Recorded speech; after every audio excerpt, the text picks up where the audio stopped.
Chief justice गुलजार अहमद की सरबराही में supreme court के 3 रुकनी बेंच ने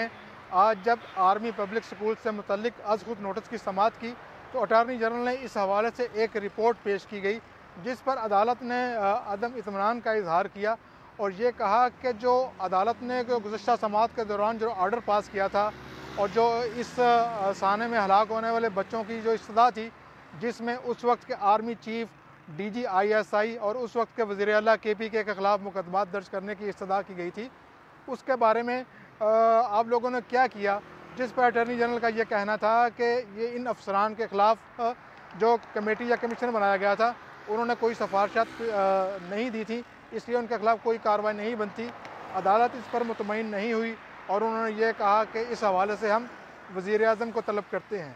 चुनांचे अदालती अहकामात पर वज़ीर आज़म को तलब किया गया। जब वज़ीर आज़म कमरा अदालत में पहुँचे तो अदालत ने उनसे ये पूछा कि ये जो सन 2014 में आर्मी पब्लिक स्कूल का वाक़या हुआ था, इसमें उन्होंने अब तक क्या कार्रवाई की है,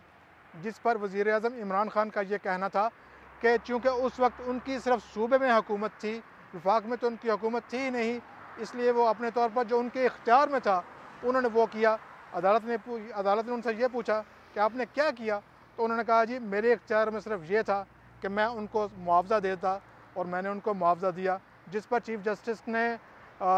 वज़ीर आज़म को मुखातब करते हुए कहा कि आपने ये अल्फाज कहकर ये जो इस वाक़े में हलाक होने वाले बच्चे हैं उन पर उनके जज्बात पर नमक पाशी की है, लिहाजा आपको इस बारे में मज़ीद इक़दाम करने चाहिए क्योंकि अब आप इस मुल्क के वज़ीर आज़म हैं। एक मौका पर बेंच में मौजूद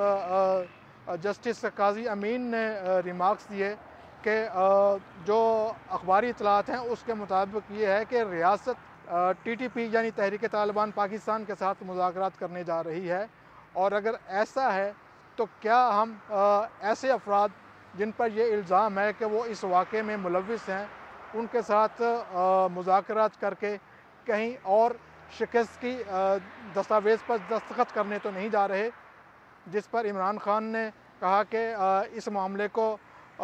अफ़गानिस्तान के पस मंज़र में देखना होगा कि वहाँ पर इतने अरसे जो है वो जंग रही, अमेरिका का वहाँ पर तसल्लुत बरकरार रहा। और साथ उन्होंने ये भी कहा कि ये लोग तो ठीक है, इनका दुख अपनी जगह, लेकिन जो लोग 80,000 अफराद इस अफ़गानिस्तान जंग में हमारे मारे गए हैं, कम अज़ कम अदालत उनके बारे में भी कोई अहकामात जारी करे। अदालत ने उस पर तो कोई रद्द-ए-अमल नहीं दिया। इस वाक़े में अदालत ने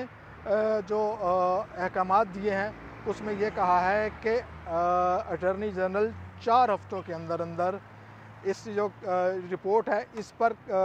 कितना अमल दरामद हुआ और इसमें उन अफराद का भी, चाहे वो फ़ौज में है या सिविलियन है, उनकी ज़िम्मेदारियों का भी तयन किया जाए जिन्होंने अपने फ़राइज़ मनसबी एहसन तरीके से अदा नहीं किए। अदालत ने अटॉर्नी जनरल को ये भी हुक्म दिया है कि जब 4 हफ़्तों के बाद वो रिपोर्ट